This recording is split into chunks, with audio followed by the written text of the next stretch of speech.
Forum for Democratic Change is battling. We're getting a bit lost how to refer to the Katonga group and the Naja Nankombi group, which is the faction, which is the party. Everyone is contesting and insisting that their position is the right position.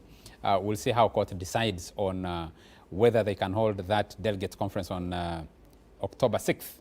And if they don't, will the party be plunged into a constitutional crisis? What will that mean? What is happening? I think the Uganda People's Congress is also battling court cases. And several others. We'll be having that discussion. By the way, we have a very interesting reassembly of the frontline and the frontliners, whom I will be introducing in a few seconds or a few moments from now. But it's a full house in here. Andrew sometimes doesn't complain about, when he hosts his show, he doesn't complain about an all-male panel. He has no problem with it, but this is not an all-male panel.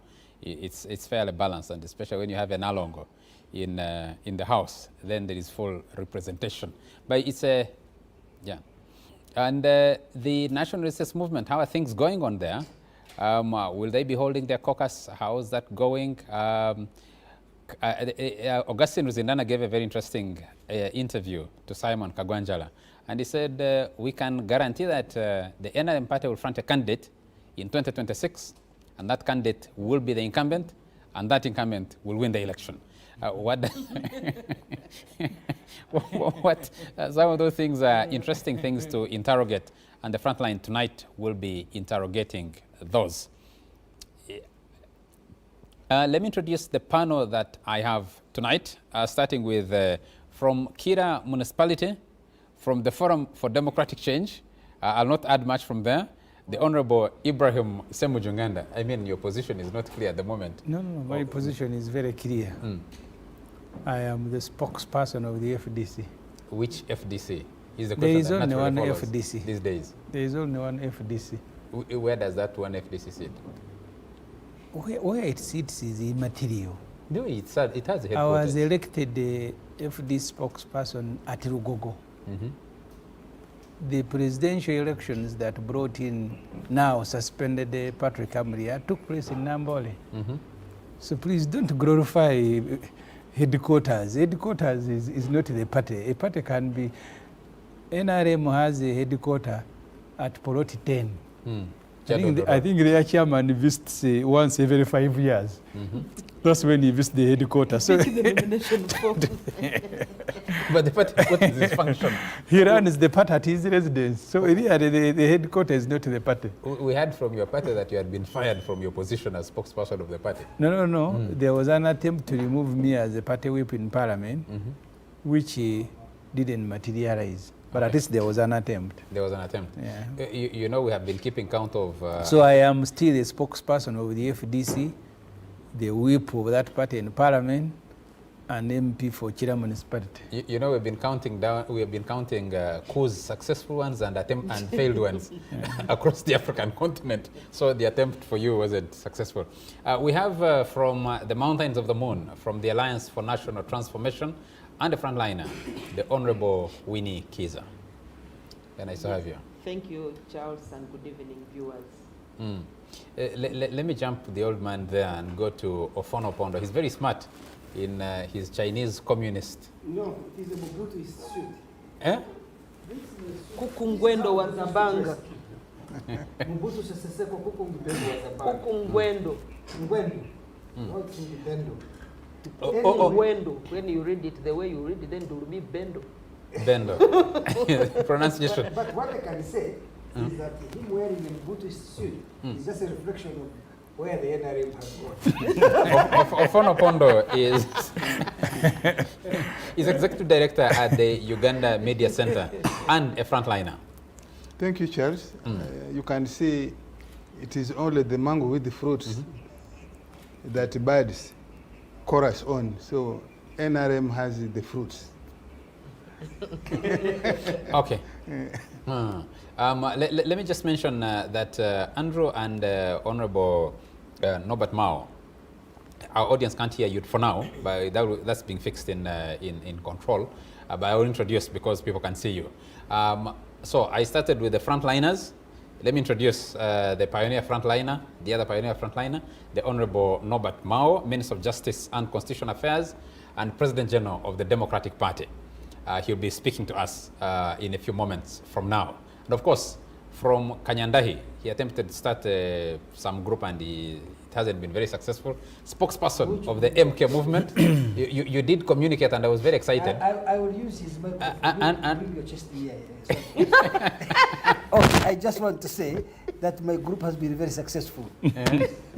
he merged it with President Yoweri Museveni's group. It's a merger. Andrew Mwenda, the old man of the clan. You come near, speak on your microphone. I just want to say that Museveni came to Kanyanda, he negotiated the peace. And he published the pictures of, Okay, of Andrew, the peace negotiations. We still can't hear you well, but let me start with Ssemujju Nganda and ask,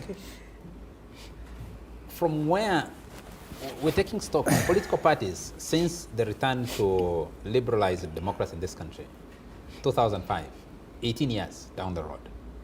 18 years down the road, most of the political parties seem to be in chaos, particularly even your Forum for Democratic Change. Where it stands, how did things end up where they ended up? It's very difficult to answer. But I think the foundation was not meant to facilitate the growth of political parties. I have said this many times. I was in Chankwanzi as a journalist for the Monitor during that NRM National Executive Committee. You see, NRM had the National Executive Committee even before it became formally a party. So when I went to attend their meeting, at that time Ofono Opondo was the Director for Information. Mr. Museveni, in his 2 hours address to the delegates, he said, because remember, the Kiyonga committee report, committee where the Honorable Bidandisari was a member, Kakoza Mutale and others, had recommended that we don't allow political parties to return. Mr. Museveni said, no, I now want them to return. See, the drama, each time I remember that drama. But the point that I need to share with those who are following and listening to this show was that Mr. Museveni gave 3 reasons why he wanted parties to return. The first reason was that the donors and the outside world was putting him under immense pressure. The political parties, at that time they used to call them multi-partists. He said they are also bad-mouthing the country everywhere they go. And he said there are also young people who did not experience the turmoil of the political parties. I am reporting what Museveni said. He therefore said, because of those 3 reasons, we are going to allow parties to return, and we will use this opportunity to Wejeko. Because at that time, you had a senior NRM, senior leader, contemporaries of President Museveni, from late Kategaya to Bidandisari, Midia Matembe, and others, who were asking Mr. Museveni not to change the constitution for him to stay in power. So he said, we will use this opportunity of freeing parties to Wejeko. So we throw away dissenters, those who don't agree on our program of staying in power in perpetuity. So that was the foundation for the return of political parties in Uganda. And since then, there was an attempt. I also covered the committee in Parliament, I think, of Legal and Parliamentary Affairs, when they are doing the Political Parties and Organizations Act, eventually proposing that parties must not be funded by foreign interests. We need to fund the parties ourselves as political, as public institutions. So the return of parties and the administration of parties was never meant to allow them space and freedom to flourish. But also the... How does that explain the major splits that you've had in the Forum for Democratic Change over the last 18 years? The latest one, where we have one group sitting at Katonga, another group sitting in Najanankumbi, throwing words over one another, is a major one. You did create a political party, you ran that political party, you've contested as a political party in the last so many elections. How does that foundation explain? I am going to come to that, because see, even the Constitution, if you read the Constitution does not allow change of affiliation, especially for the elected leaders, until the last year of your term of office. The idea was to preserve these political institutions. Otherwise, and Mr. Museveni has been speaking about this, when DP leaders crossed and joined UPC. So the Constitution did not allow change of your affiliation until the final year, but it is happening. I have been a chief opposition whip in Parliament. One time I was assigning members of Parliament to committees. One group of UPC was being assigned by NRM, I was also assigning another. I remember Honorable Maxwell Okora. So I present his name to sit on a committee, NRM presents him to chair a committee. So there has been an effort not to allow parties to function. But that doesn't explain, I don't want to wash our hands clean. Those of us who are running parties have also been selfish and we are undemocratic. I think the point that General Muntu kept making in FDC was that you cannot give what you don't have. He said, you see, for the country to be democratic, the building institutions, and in this case political parties, must as of a necessity themselves be democratic. I remember one time I had a chat with him when we were campaigning that election that we lost to Amuriat. And I told him, these fellows are doing all this. These fellows, he said, you see, when you are in a position of vulnerability and you seek to advantage yourself, the day you acquire instruments of force, you will be worse than Museveni. Then you will fire tear gas at people, then you will unleash the military.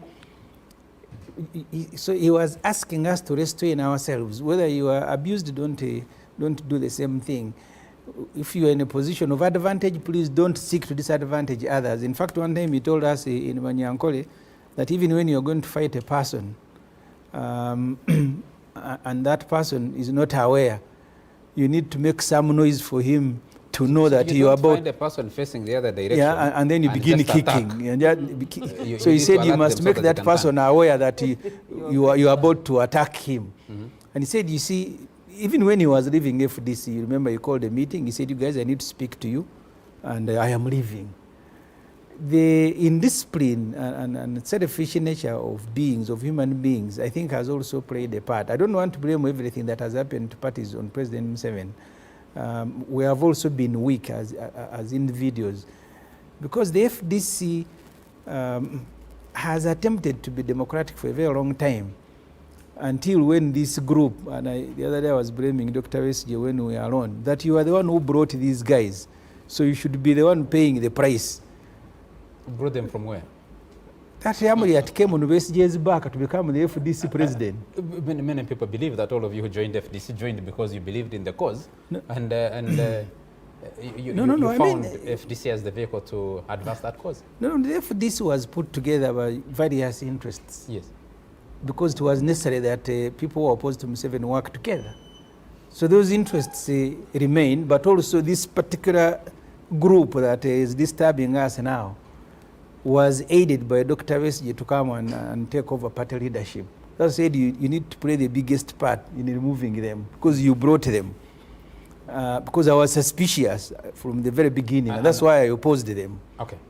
So you can blame Mr. Museveni, because as a leader he has an extra responsibility to build the public institutions, and political parties under the Political Parties and Organizations Act are public institutions. We all have a duty, including you, Charles, to build them, but those who are running these political parties must themselves be democratic They need to learn from what Muntu said. You cannot give what you don't have. I thought you were going to say we who are running these political parties. I have said so. To include yourself. Yeah. Honorable Winnie, did you envisage that 18 years down the road the political parties would be in the chaos in which they are today?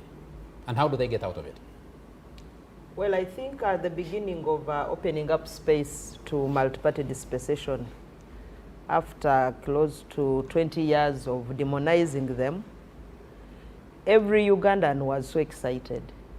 Even when President Museveni said, tubejeko, tubaleke bagende, tulioke twenyweze, I think we were so happy that we had gone back to multi-party dispensation. Those of us who had never belonged to political parties knew that at least now we can call ourselves members of a certain political party. And like Ssemujju has said, the intention was not well received by the leaders then. And so even when political space was opened up, the political goodwill was not there. Just like President Museveni said, the donors have forced us to do it. Even these multi-partists just want to be set free. Let us leave them to go, and we remain in peace. That alone, I thought, me as Winnie, I thought would be cured possibly if we had attempted to use the Constitution as it was then by allowing terms to remain as they were and years to remain as they were. But as they were bringing in the multi-party politics, then they You're making compromises. They made compromises and opened up terms.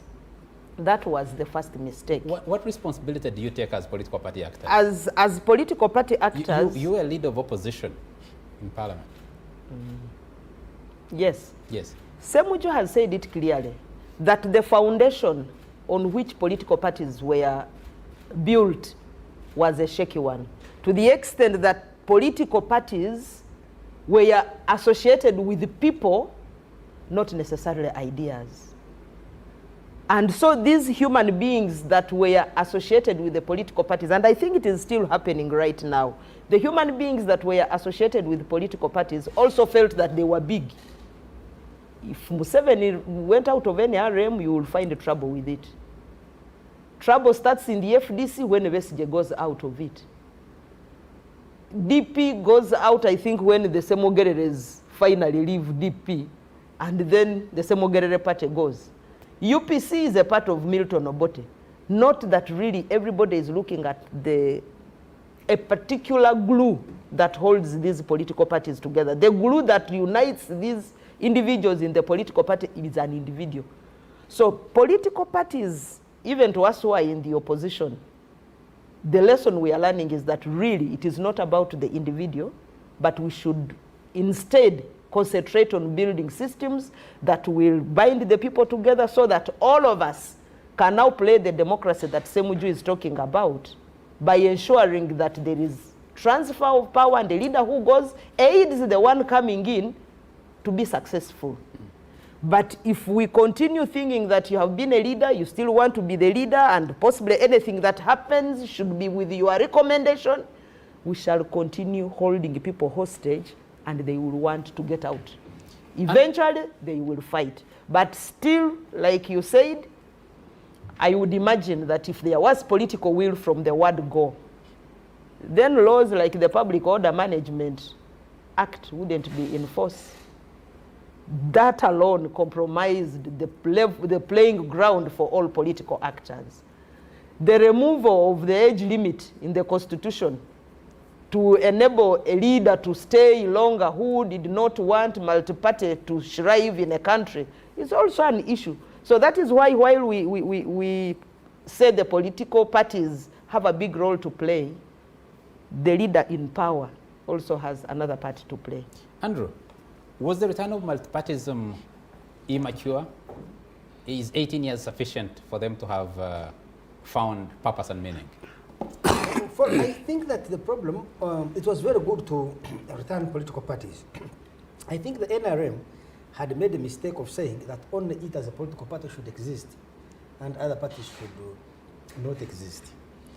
But what I think should have been done at that time is to create a constitutional system where, first of all, I believe in proportional representation, so that after an election, we can have a government reflecting the different political forces that have contested and won a significant share of the vote. I think we need to encourage a politics of working together rather than a politics of winner-take-all. I think a politics of winner-take-all is very unfavorable to opposition in Uganda. NRM has such overwhelming dominance on the political scene. I don't see how in the foreseeable future, for as long as Museveni is alive, most probably, that the parties can have a chance to also contribute to national development from within the government. Also, the political parties in Uganda, I feel, have adopted, not the political parties, but two factions of the opposition. A group called Defiance, led by Besigye and FDC, and the NUP, especially the faction led by Bobby Wine. They have become hostage. Are there factions in NUP? Yes. NUP has many moderate people, but their political views cannot find open expression on the political scene because the passions, the masses, the people who are so staunch and enthusiastic about supporting NUP are hostile to any form of accommodation, negotiation, and compromise with Museveni. So even Bobby Wine, whom I think is naturally a moderate person, in order to keep his position, he has become what I would call a strategic extremist. Like Besigye himself is also a strategic extremist. They position themselves on the extreme end of their parties in order to keep the enthusiastic base aligned with them. And I think the only way to diffuse radical extremism from politics is to amend our constitution and create for proportional representation. So that after an election, every political party gets a share of cabinet commensurate to the percentage of votes that it got. So that we learn to work together. Because if you think about it, what is the policy difference between NRM, FDC, and NUP? Bob Wine himself has said that if he came to power, he would implement the 10-point program of Yoweri Museveni. This is Bob Wine, not me. So when he was asked on television, he said the problem of Uganda is not policy, that the policy, and I agree with him actually, that if you read the policy documents of the government of Uganda, many of them are very good policy blueprints and they represent the best that this country can do. The bigger challenge of Uganda is policy implementation. And that policy implementation, I feel, would better be improved if the government of Uganda was not looking on its back. It had people like Ssemujju and others working with it. I don't think the entry of Chairman Norbert Mao here into government has undermined DP or undermined the government. It has improved national unity in Uganda. We are now able to tap onto his skills in service of government. So the idea of constructing dichotomous politics between Devil Museveni and Angel opposition needs to be dropped. We need to look at each other as people with a shared vision of Uganda, but maybe we disagree on some tactics because we don't disagree on the aim of developing a prosperous, economically prosperous and politically democratic Uganda. There is no disagreement among all the political parties. When it comes to policy, there is no disagreement. Now, there may be a disagreement on how to compete fairly to access power. Because if you listen to Dr. Besigye, his biggest complaint against Museveni, what is it? Is that the playing field is not properly leveled. Yes, and if you listen to Bobby Wine, I think he has been talking about human rights. Largely, his supporters are being beaten. But let me assume that after this election, Museveni and Bobby Wine are going to share power. It reduces incentives for Museveni to brutalize Bobby Wine. It also reduces incentives for Bobby Wine to denounce Museveni using extreme words I saw him using the other day. Because when you create a constitutional system I'm advocating for, it means that when you go into an election, aware that you're going to be in a government with Mwangusha, you'll be careful not to use language that will totally alienate Mwangusha. You will need him to be your partner. In any case, even among your supporters, knowing that all of you guys are going to serve in the same government, in spite of your differences, the hostility will reduce. So the current polarization in Uganda is not good for the country. What is good for the country is to try to bring this country together and also to reduce the political cost of bribery and all this. Okay. Yeah. Let me go to Ofono Pond and ask the question I'd put to you earlier. Was the return of political parties premature? 18 years down the road, do we need to review, does the country need to review? When would it have been mature to return? By the way, our constitution provides for amendment and says we can go back to the movement system or any other democratic we can conjure if this multi-party dispensation fails us. That's what it says. From the standpoint of the original NRM, where I belonged, the movement system that I belonged to and served as a director, we believed that the Ugandan society was not, you can hear the heckling from FDC. You made your point, I was listening attentively. Please, I request you to listen to me. Otherwise, we enter into a shouting match. So you don't want to be given information?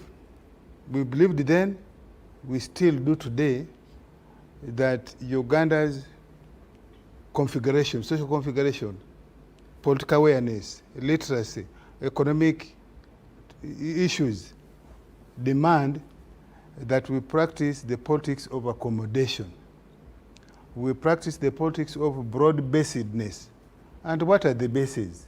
It could be a tribe, could be religion, could be social status, could be gender, could be what? That's why even when we are in a multi-party dispensation, the NRM constitution is generally a broad-based constitution. Is inclusive, not all inclusive, but it is inclusive. And in it, we gave the leadership of the NRM, particularly the chairman of the party. In our case, now we are lucky, he's also the president of Uganda.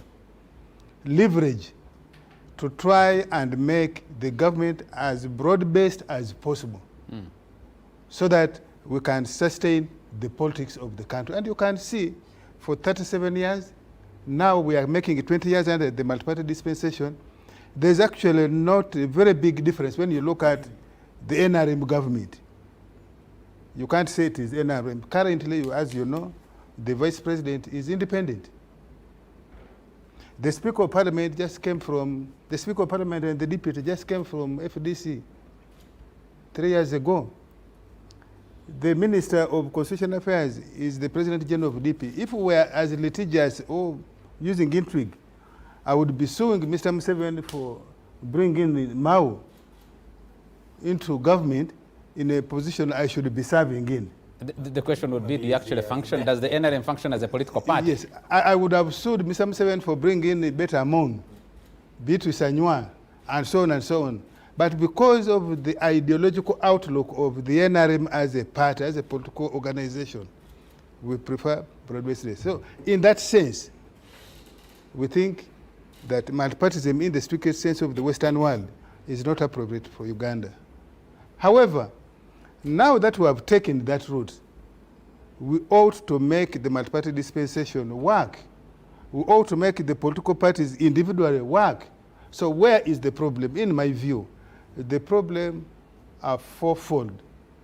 First is what is the content of the leadership and the membership of the various political parties. Where you have the content of leadership and membership, particularly the content of leadership, is extremist, you will have extreme positions. I disagree with the Mwenda when he says Besigye is strategically extremist. No. Strategically radical. Besigye is, to me, by upbringing, by practice, is a radical, extreme person. I served under him. In the original NRM of 86, 96. And you found him? He was our second NPC. After Jagenda Chibirango, Major Jagenda Chibirango, I think he's now a colonel. Major Jagenda Chibirango. So he has been an extremist radical. So if you have a content of leadership which is extremist and radical, and they are leading a political organization, or they are leading any organization, they'll tend to take the membership towards extremism and radicalism. Where you find leadership that is ameliorating, accommodating, bending backwards, like Museveni has a strong position, firm position, but is flexible. you will find that the organization he leads is also flexible and accommodative. The second area that is a problem is, what is the reason that you exist? Do you exist for policy or for hatred? In my view, a number of these political parties, particularly now in the opposition, exist essentially or mainly because they hate Museveni, they hate NRM. And so they are a one-way track organization. That if now that they have failed to knock that one item that makes them exist, they have to retreat, to intrigue, and so on. That's why FDC, UPC of Rwanyarara, you remember, they would see NRM spies among their own leaders.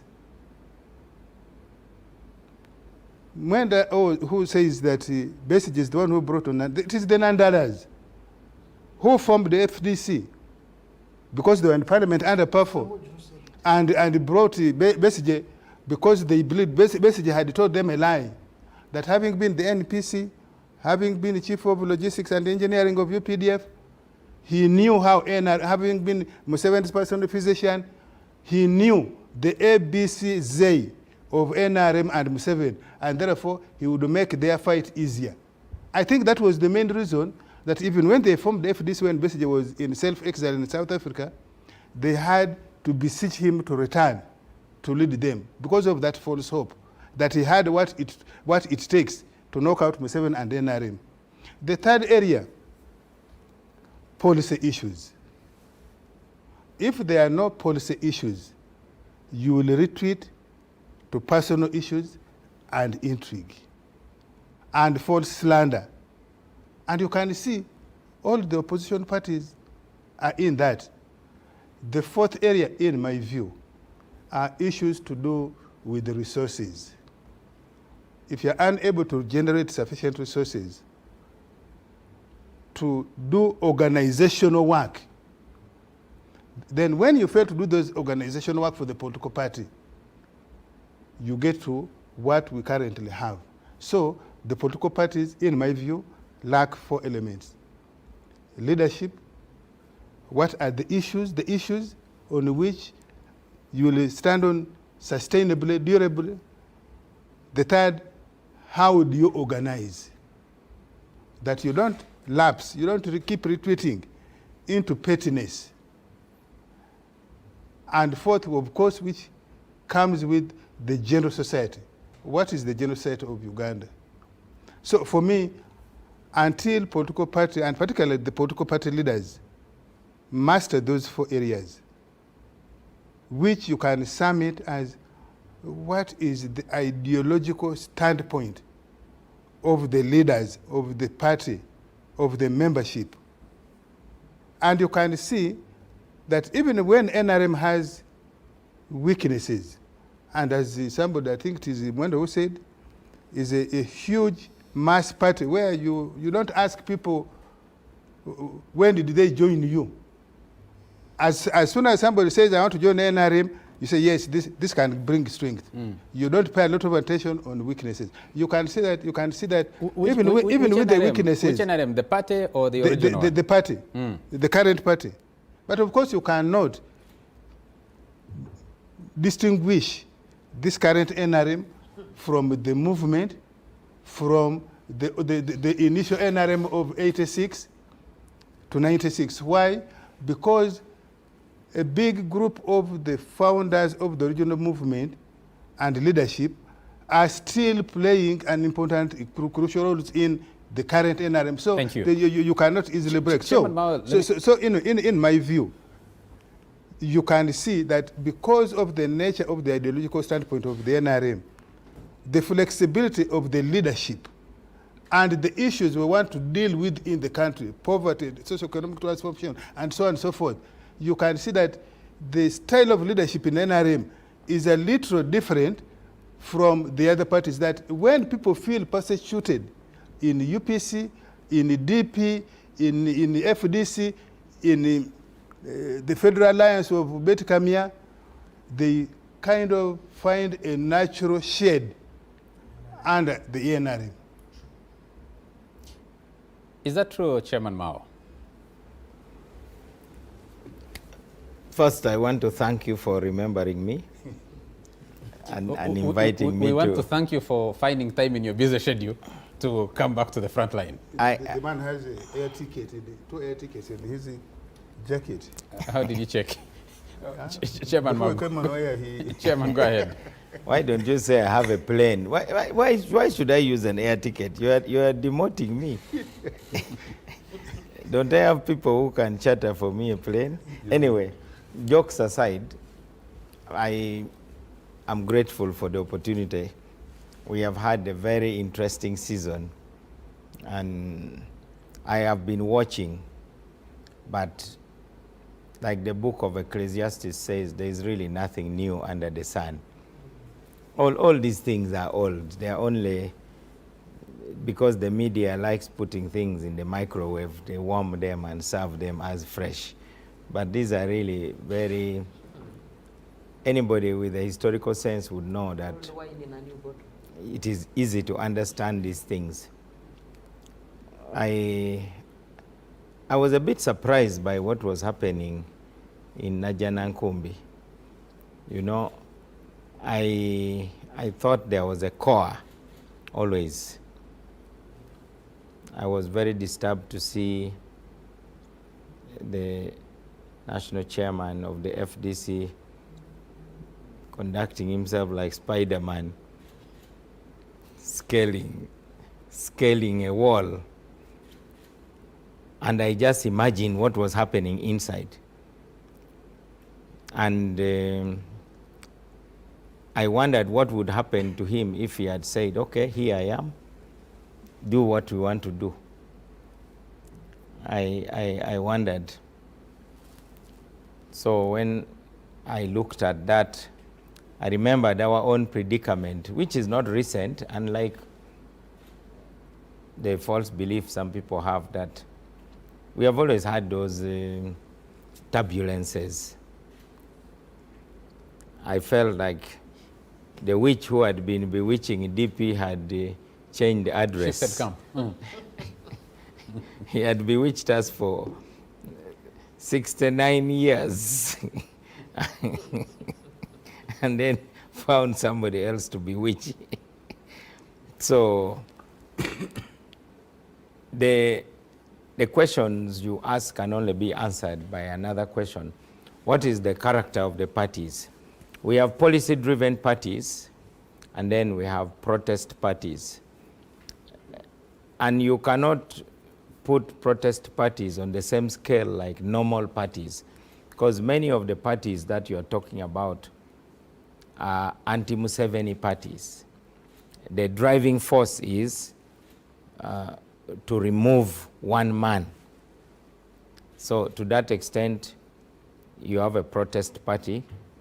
So such parties incubate a certain type of leadership, and it will not change until the character of the party changes. So those are special purpose vehicles, really. But parties also are not static, they are dynamic, and parties change. And my prayer is that out of the clashes in the parties, they redefine themselves, because all parties must battle for the souls.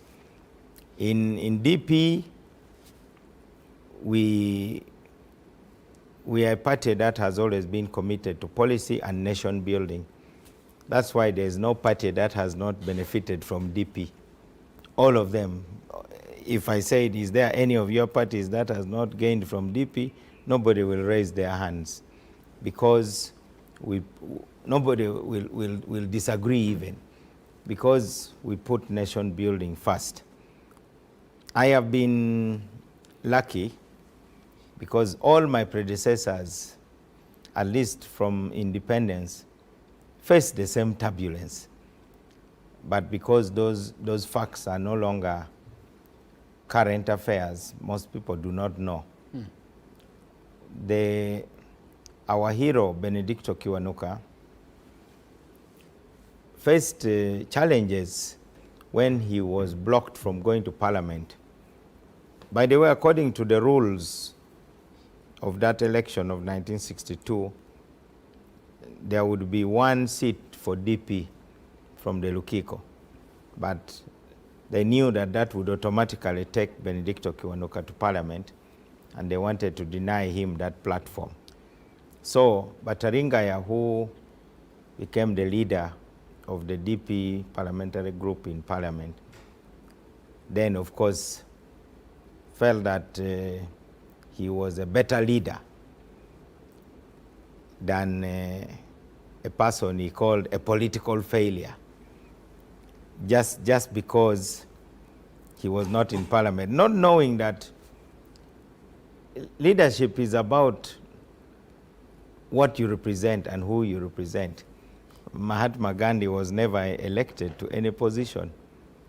Martin Luther King never even announced that he would be a ward councillor. So we need political parties that stand for something that is bigger than themselves. And that is the reason why even our efforts at building unity has always collapsed. When we were building people power, we were convinced that we were building a big tent where aggrieved NRMs would come, where all the other forces for change would come.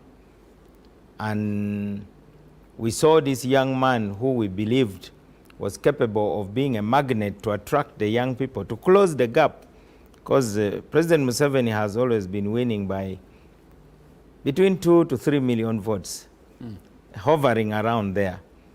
And given his celebrity status and what we believed was his star power, we believed he would close that gap. But unfortunately, while we were building a tent for him, he was planning on turning the tent into a blanket. So if you now... What's the difference? A blanket is for covering yourself alone. A tent is for many people. And those are some of the stories that we have to tell. So we, as long as really those There who... are many who decamped from the Democratic Party and joined his tent. Pardon? I don't believe there are many. Blanket. His blanket. Blanket, Yes. You call it a blanket, they believe they're in his tent. I think it is okay. You should not stop there. You should ask, why did they join? Did they join because of the content of what was being built, or did they join because it was a vehicle to get a political seat and so on? Some of us had been, this is the first time I've gone to parliament as an ex-official. This is the first time I have a government salary. The last time I had a government salary was 2011. And I continued being committed to what I was doing in the political party, working very hard. So the crisis in the political parties is because the members of political parties do not focus on their duties to the political parties. I think they focus more on the rights, what they believe they can get from the political parties. So they don't ask, what can I do for my political party? Rather, they are asking, what can my political party do for me? And therefore, you end up with that kind of clash. And then, what you call radical extremists, I call it regime change fundamentalism, where your obsession is regime change. Looking at the experience of the Democratic Party, 69 years, you said, with a very powerful witch who was bewitching you throughout that time. 37 going on 38 years of President Yoweri Museveni. Do you think that the focus on change or regime change, as you call it, is wrong for political parties? When I didn't say regime change and stop there. I said regime change fundamentalism.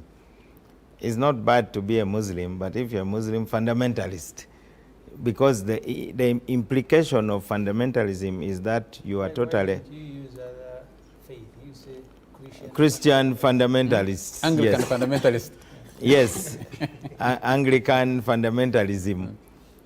In fact, evangelical fundamentalism. So it means that you are totally intolerant of any other group. You believe in political untouchability. In other words, you must not be seen searching for any common ground. So the clashes in the parties are going to distill the parties. In fact, these clashes are very good. I celebrate them. I was telling somebody the other day that if we never had these fights in DP, we would not have sharpened our messages about what is really at stake. So now we have those who want to lead the party, but they are really, their ideology is of provincialism. And there are those of us who believe that our foundation as a party that Benedicto Kiwanuka built was a national party.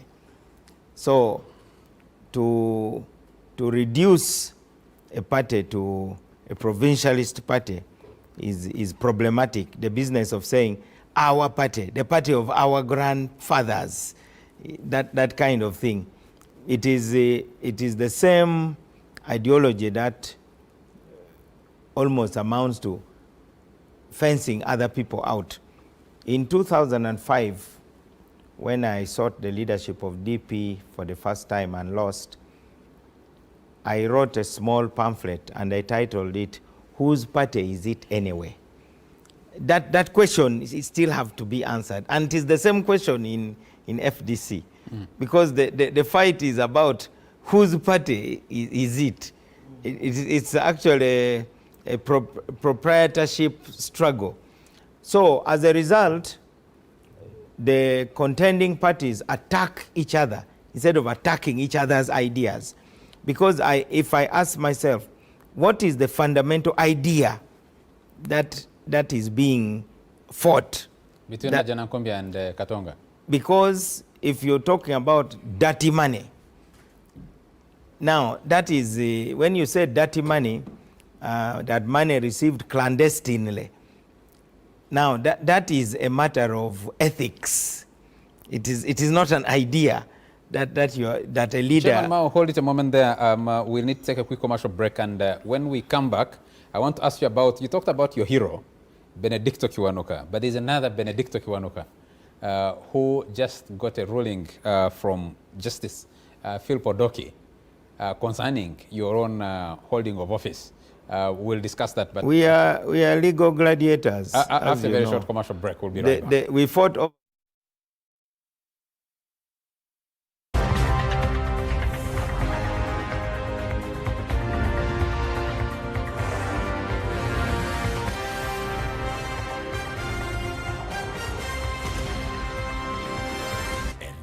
Frontline.